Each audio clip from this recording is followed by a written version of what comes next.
श्रोताओं, आज उद्धव जी महाराज वृंदावन आए, गोकुल आए और सभी गोपाल गोपिया, नंद जी महाराज, यशोदा मैया, सब लोगों ने उनसे पूछा क्या क्या भगवान हमको याद करते हैं। तो उन्होंने सारा उत्तर दे दिया। थोड़ा ज्ञान का भी अहंकार था। तो परमात्मा के पास ज्ञान नहीं चाहिए, वहाँ शुद्धता और समर्पण चाहिए। तो अपने ज्ञान की बड़ी बड़ी बातें करते हुए उन लोगों से बात करने लगे, लेकिन गोपियाँ इसी में संतुष्ट हुई कि भगवान ने हमारा स्मरण करके उनका दूत तो किसी रूप में भेजा है। तो उनसे आपस में आकर बात करने लगे। और उद्धव जी महाराज ने जब ब्रज की स्त्रियों को आश्चर्य प्राप्त हुआ, परस्पर कहने लगी, हे सुंदर रूप, ये कौन है, कहाँ से आया।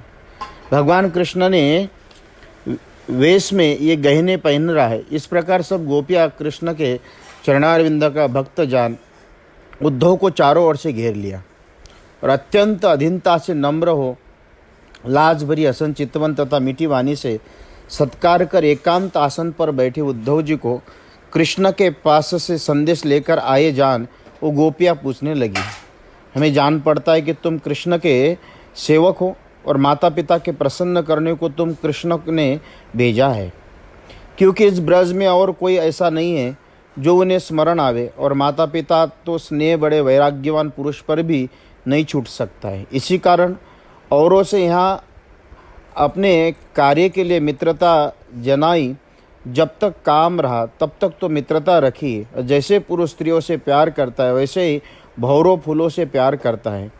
ये स्वार्थ की प्रीति है। यद्यपि उन कृष्ण के हमसे प्रीति थी, तो दरिद्री पुरुषों को जैसे वेश्या त्याग देती है, प्रजा असमर्थ राजा को त्याग देती है, दक्षिणा पाकर पुरोहित जैसे यजमान को त्याग देता है, पक्षी जैसे फल रहित वृक्षों को छोड़ देता है, अभ्यागत भोजन करके जैसे ग्रह को त्याग देता है, जार पुरुष भोग करने जैसे स्त्री को त्याग देता है, उसी प्रकार भगवान कृष्ण हमको त्याग कर चले गए। सुखदेव जी बोले कि हे महाभाग परीक्षित, भगवान कृष्ण के दूत उद्धव जी से जिस समय ब्रज में आए, उसी समय गोपियों की वाणी, देह, मन इत्यादि गोविंद में जा लगे। अधिक क्या कहे, लौकिक व्यवहार, खान पानादिक भी सब छूट गए। अपने प्यारे के कर्मों को गान करने लगी। भगवान केशव मूर्ति की बाल अवस्था तथा तरुण अवस्था है, जो चरित्र थे, उनको याद कर लाज त्याग रोते हुए उद्धव जी से पूछने लगी।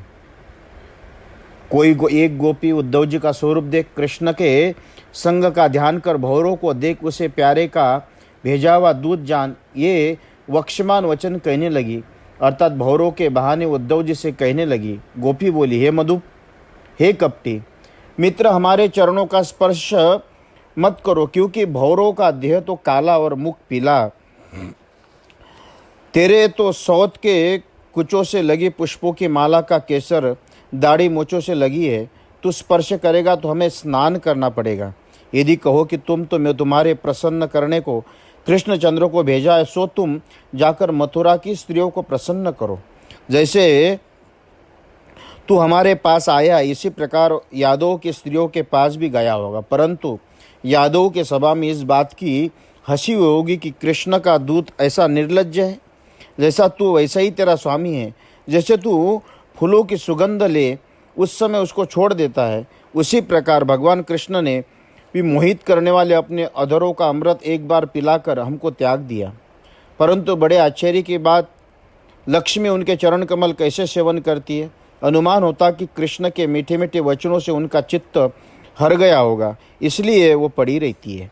हे भ्रमर, तू हमारे प्रसन्न करने को कृष्ण चरित्र क्यों गाता है।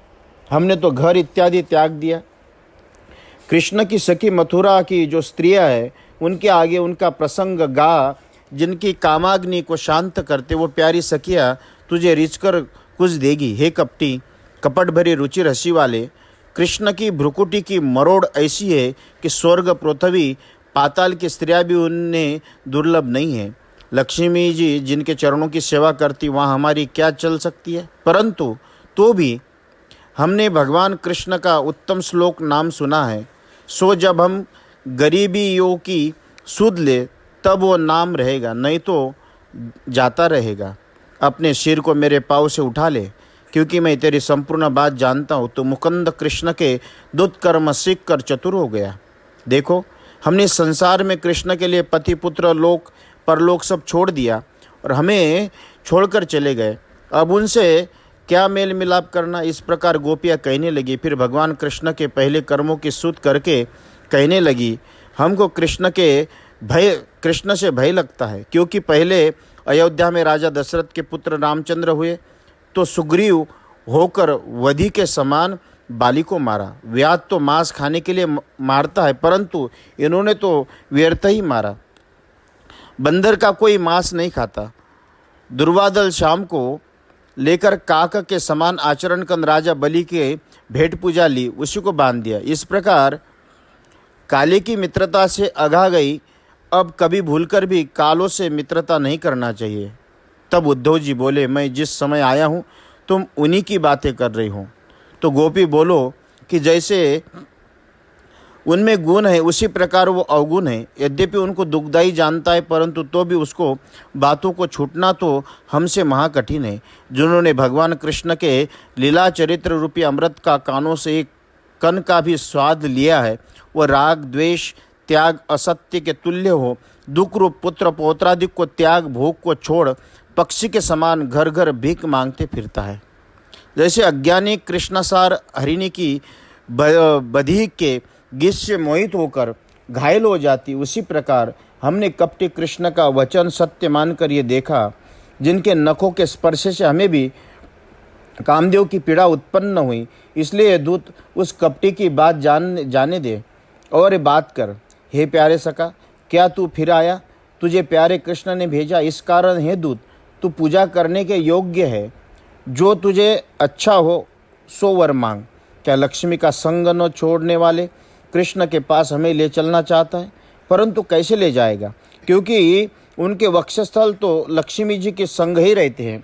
इसलिए हमारा क्या प्रयोजन? हे सौम्य, भला कृष्ण को तो अभी मथुरा में वास करते, कभी उन्हें अपने माता पिता नंद यशोदा आदि का भी स्मरण आता है, कभी अपने बंधु बांधवों को भी याद करते, कभी गोपियों का स्मरण करते, कभी हमारी बात भी चलाते हैं। अगर के समान सुगंध वाली भुजा कभी हमारे सिर पर भी आकर धरेंगे।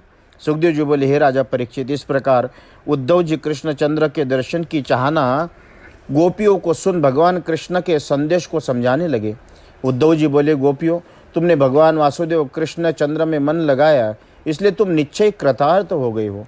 संपूर्ण लोकों का तुम्हारा यश होगा, क्योंकि दान व्रत तप होम जप यज्ञ वेद पाठ इंद्रियों का रोकना और उनके प्रकार के कल्याण के उपाय सब करने का फल यही है जो भगवान कृष्ण में भक्ति हो।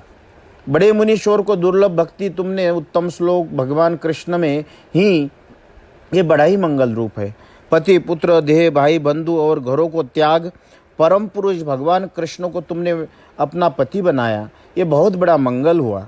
हे बड़भागियों, इंद्रियों की जिनमें गम नहीं है और भगवान कृष्ण के विरह में एकांत भक्ति तुम्हें उत्पन्न हुई, ये तुमने मेरे ऊपर बड़ा अनुग्रह किया। हे मंगल रूपिणियों, तुमने सुख देने वाले प्यारे का संदेश कहता हो सुनो। कृष्ण के रहस्य कार्य के करने वाले संदेश को लेकर मैं आया हूँ। उद्धव जी गोपियों से भगवान जो श्रीमुख से वचन कहे थे सो कहने लगे। भगवान उपदेश किया कि सबका उपादान कारण मैं हूँ, जो मुझसे तुम कभी दूर नहीं हो। जैसे आकाश पवन जल पृथ्वी तेज पंच तत्व समस्त प्राणियों की देह में रहते हैं, उसी प्रकार मन बुद्धि प्राण इंद्रिय और गुण इनका आश्चर्य में हूँ। अपने से अपनों का उत्पन्न करता हूँ और अपनी माया के प्रभाव से पंचभूत इंद्रिया तीनों गुण इन रूप को अपनों इसीलिए सृष्टि का उत्पन्न पालन और नाश करता हूँ। यहाँ एक शंका है कि आत्मा पंचभूत रूप हो तो उसे पंचभूतों के संग दोष लगता है। इसका उत्तर देते हैं कि आत्मा तो शुद्ध है, क्योंकि माया के गुणों में जाता है, सबसे अलग और ज्ञान रूप है। अहंकार के कारण जानने में नहीं आता है। अहंकार के पर्दों से आत्मा तक मनुष्य इंद्रिय तक नहीं पहुंच पाता है। आत्मा की न्यारी अवस्था है। शुद्धता कैसे हो? तो कहते हैं सुषुप्ति स्वप्न जागृत ये जो मन की वृत्ति है उनसे प्रतीत होता है। जैसे जागता हुआ मनुष्य स्वप्नों को झूठा ही जानता है, उसी प्रकार पंडित जन जिनको झूठा मानते ऐसे विषयों को जिसने चितवन किया जाता चितवन करते, उन्हीं लोगों पर असर पड़ता है। उस मन को आलस्य त्याग कर रोकना चाहिए। जब जिस मनुष्य मन रुक जाता है तब वो पुरुष कृतार्थ हो जाता है। और ये कहते हैं कि वेद पढ़ने का, अष्टांग योग करने का, अनात्मा के विचार करने का, त्याग सब इंद्रियों का जितना, सत्य बोलना इत्यादि कर्मों से विवेकी पुरुषों से मन रुकना, यही फल है। जैसे नदियों का अंत समुद्र में होता है, जैसे दूर रहे प्यारे से स्त्री का मन लगा रहता है, और जो सदा नेत्रों से आगे रहता है उसे उसमें चित्त नहीं रहता। यदि संपूर्ण वृत्ति त्याग मन को मुझ कृष्ण में लगाकर नित्य मेरा ध्यान करती रहोगी तो शीघ्र ही मुझे प्राप्त होगी। हे मंगल रूपिणियों, जिस समय मैंने रात्रि के समय वृंदावन में रास क्रीड़ा की थी, उस समय जिन गोपियों को उनके स्वामियों ने रोक लिया था, इसी कारण वो रास क्रीड़ा में न आ सकी, तब मेरी लीलाओं का ध्यान करके मुझे ही प्राप्त हुई। सुखदेव जी महाराज बोले, हे राजन, इस प्रकार अपने प्यारे भगवान कृष्ण के उपदेश को सुनकर ब्रज की गोपियाँ प्रसन्न उनका स्मरण कर उद्धव जी बोले। सब गोपियों के कहने लगे कि यादवों को दुख देने वाले अपने भृत्य सहित राजा कंस मारा गया, ये बड़ा मंगल हुआ। और पूर्ण मनोरथ को प्राप्त अपना हित करने वालों सहित कृष्णचंद्र प्रसन्न है, ये बड़ी मंगल है। हे साधु उद्धव, राम का छोटा भाई कृष्ण हमसे जो प्रीति करता था, सो प्रीति क्या मथुरा की स्त्रियों से करता है? वो लाज भरी हंसनी और उदार चितवन से उनका सत्कार करते हैं। रति विशेष जानने वाले प्यारे कृष्ण मथुरावी स्त्रियां वचनों से विलासों से जब सत्कार करेगी तब कैसे बंधेंगे?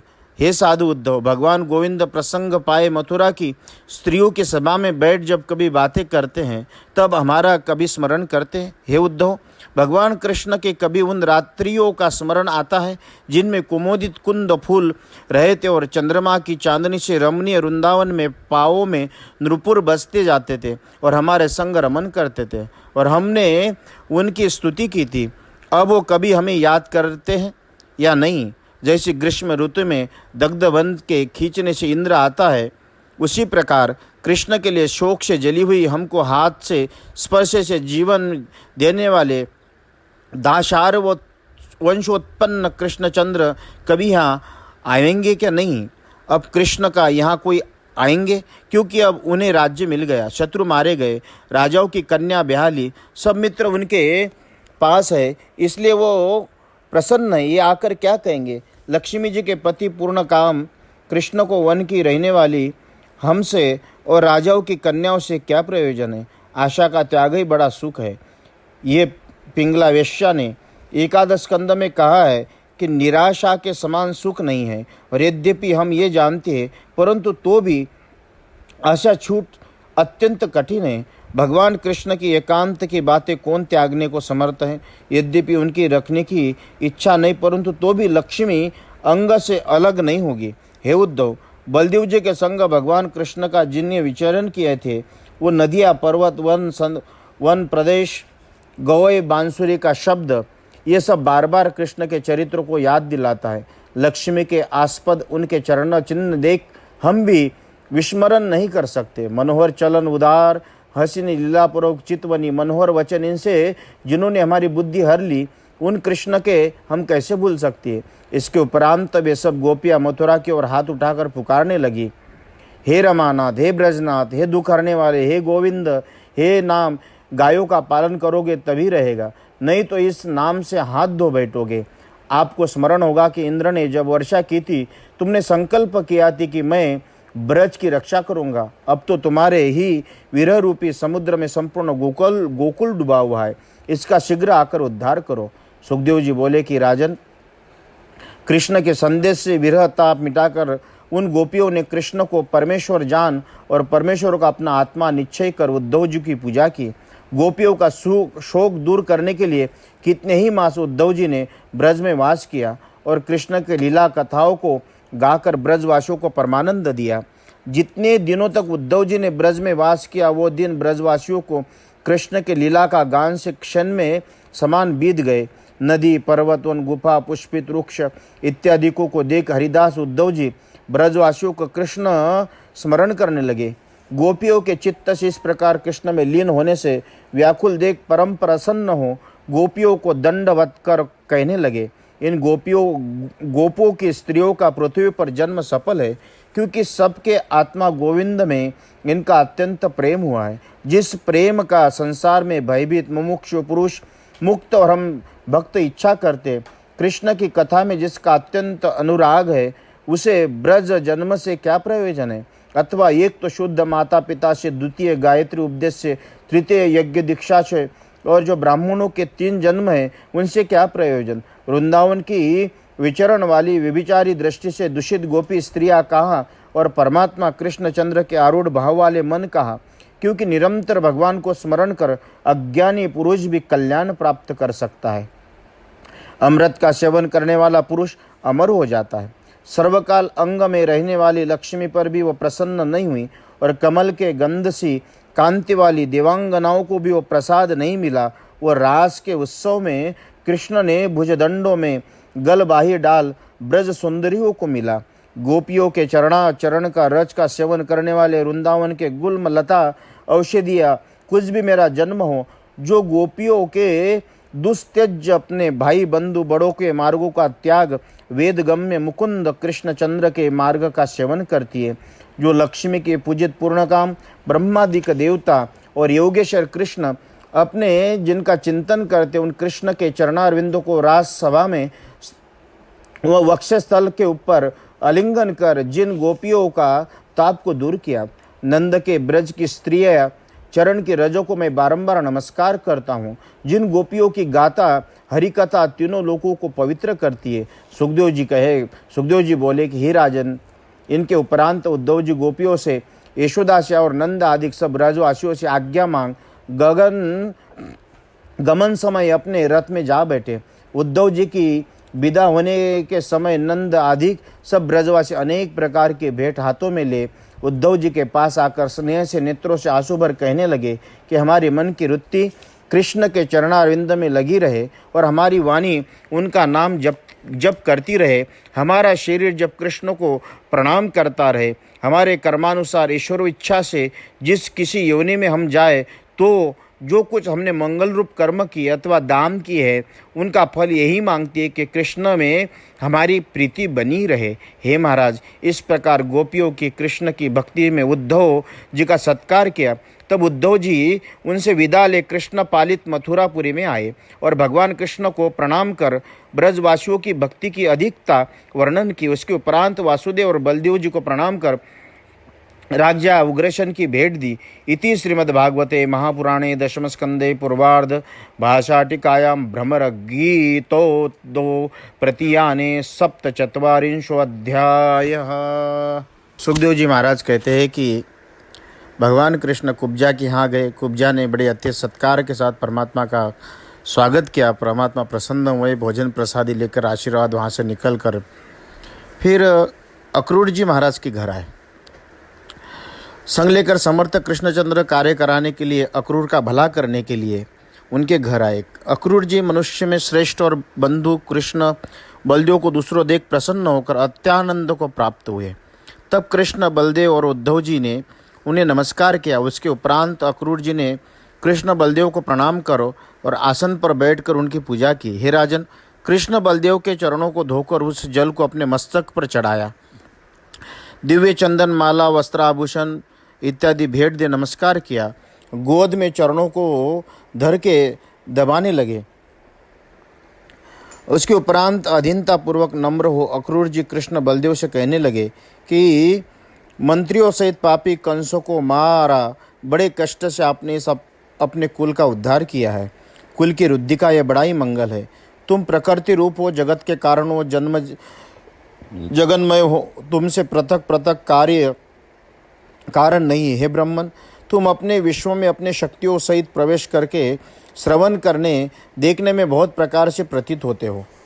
जैसे स्थावर जंगम देह में पृथ्वी आदि पंचभूत है, उनमें अनेक प्रकार से प्रकाशित हो, उसी प्रकार अपने अधीन अकेले तुम आप ही अपने कार्य पंचभूत और पंचभूतों में बने देह में बहुत रूप से प्रकाशते हो। रजोगुण, तमोगुण और सतोगुण तुम्हारी शक्तियाँ है। उनके ही द्वारा विश्व की उत्पत्ति पालन संहार करते हो। गुण उत्पत्त्यादि कर्मों से बंधे नहीं है। ज्ञान रूप हो, तुम बांधने वाले कोई अविद्या नहीं हो। तुम्हारी तो बंधन की शंका संभव ही कहा, पर विद्योपाधि जीवात्मा के वस्तुता जन्म तथा जन्म मूलक के भेद है, क्योंकि देहादि उपाय किसी प्रकार निरूपण होना संभव नहीं है। अविद्या रहित होने से न तो आपके बंधन है न मोक्ष है। जो हमें बंधन मोक्ष दिखाई देते वो केवल अज्ञान से ही है।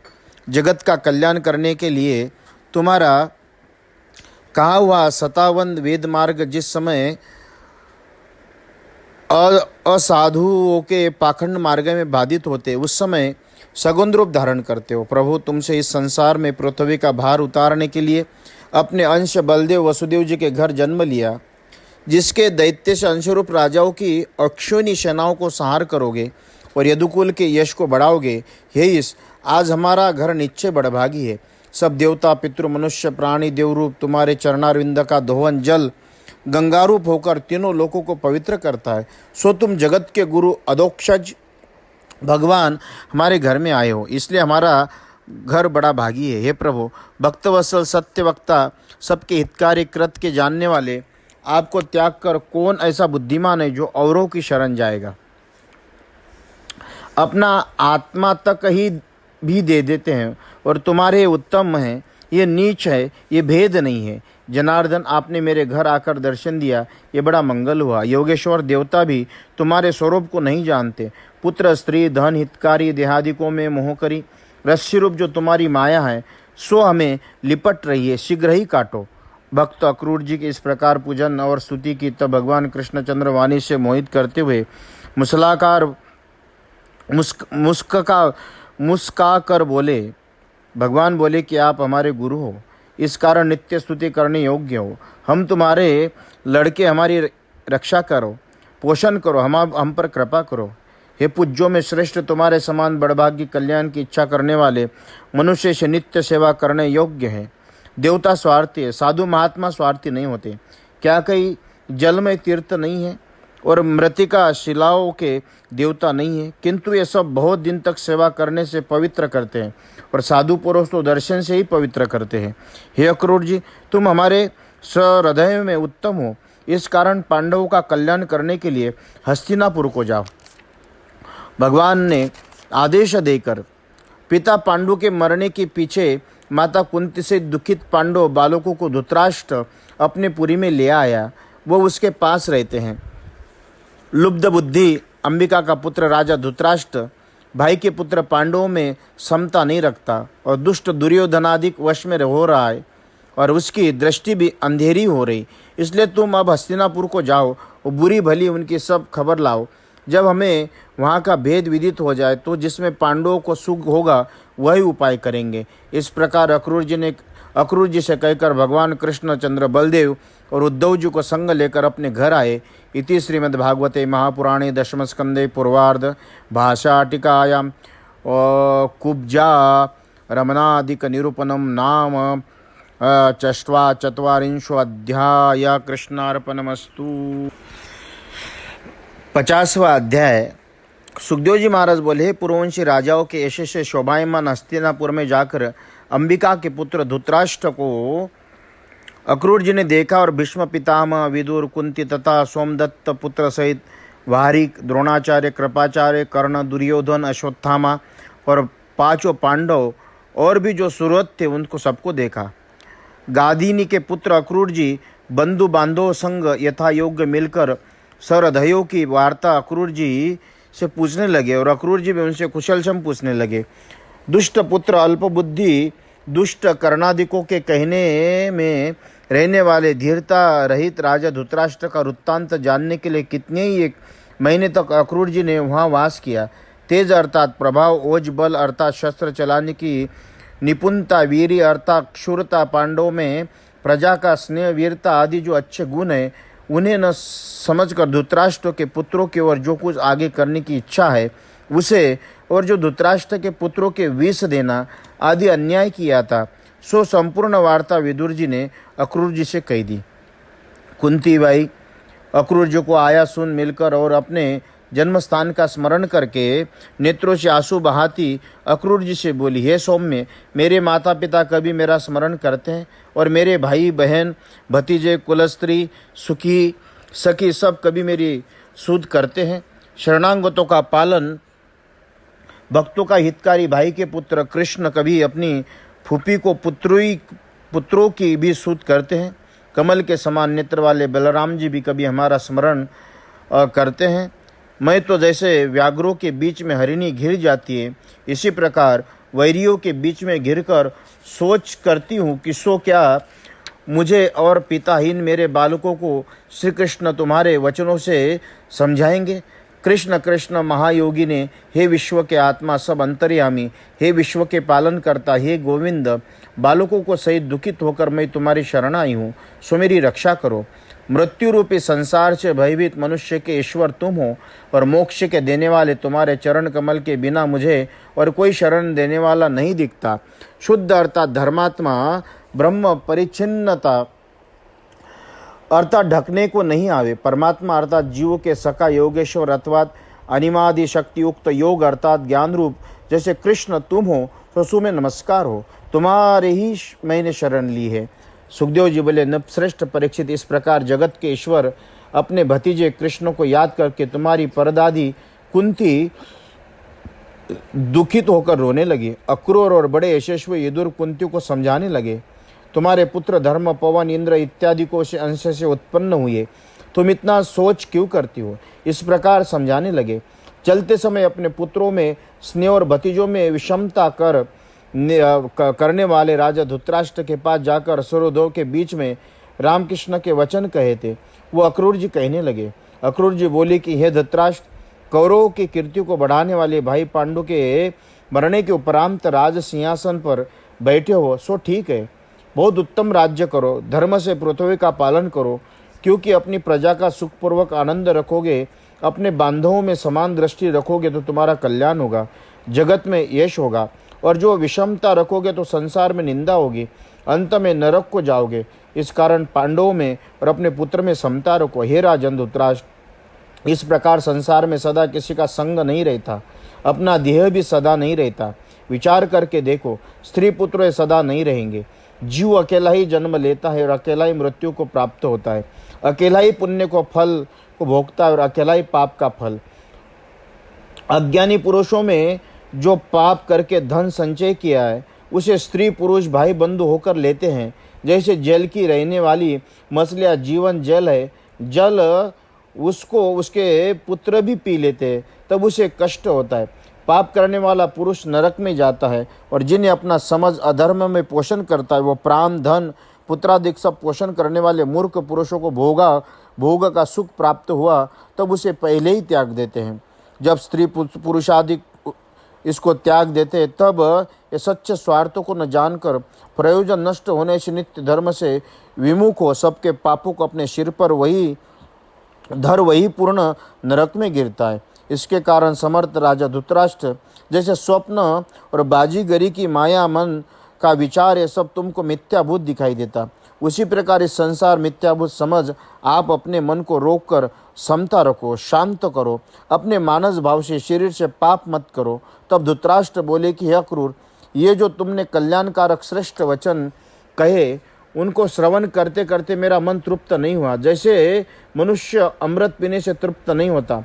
परंतु तो भी अक्रूर, मेरा चंचल पुरुषों में स्नेह है, इसलिए विषम हृदय में तुम्हारी प्यारी बात नहीं ठहरती। जैसे स्फटिक मणि के सुदामा पर्वत पर बिजली चमक कर स्थिर नहीं रहती, भगवान की इच्छा का कौन पुरुष खंडन कर सकता है? अर्थात उनकी इच्छा से प्रतिकूल कुछ भी नहीं है, सब उनकी इच्छानुसार होता है। जिस ईश्वर को पृथ्वी का भार उतारने का कारण यदुकुल में आकर अवतार लिया है, जो ईश्वर विचारणे में न आवे, अपनी माया से उत्पन्न होकर अर्थात उसमें प्रवेश कर कर्मों को, फलों को अलग अलग कर जीवों को देता है, जानने में आवे, लीला से रचे हुए संसार चक्र में घूमने वाले उन परमेश्वर को मैं बारंबार नमस्कार करता हूँ। सुखदेव जी बोले, भरत वंशात वंश परीक्षित, इस प्रकार यदुवंशोत्पन्न अक्रूर जी धृतराष्ट्र का अभिप्राय जान सरधव से आज्ञा ले मथुरा में आए और परीक्षित बलदेव कृष्ण ने आप जिस कारण अक्रूर जी को पांडवों के पास भेजा था, सो अक्रूर जी ने सब धृतराष्ट्र की कही वार्ता का अभिप्राय जानकर भगवान कृष्णचंद्र और बलदेव जी से कह दिया। इति श्रीमद्भागवते महापुराणे पूर्वार्ध भाषाटिकायां पांडवरुत्य निरूपणम नामे कुकोप पंचाशतमोऽध्यायः।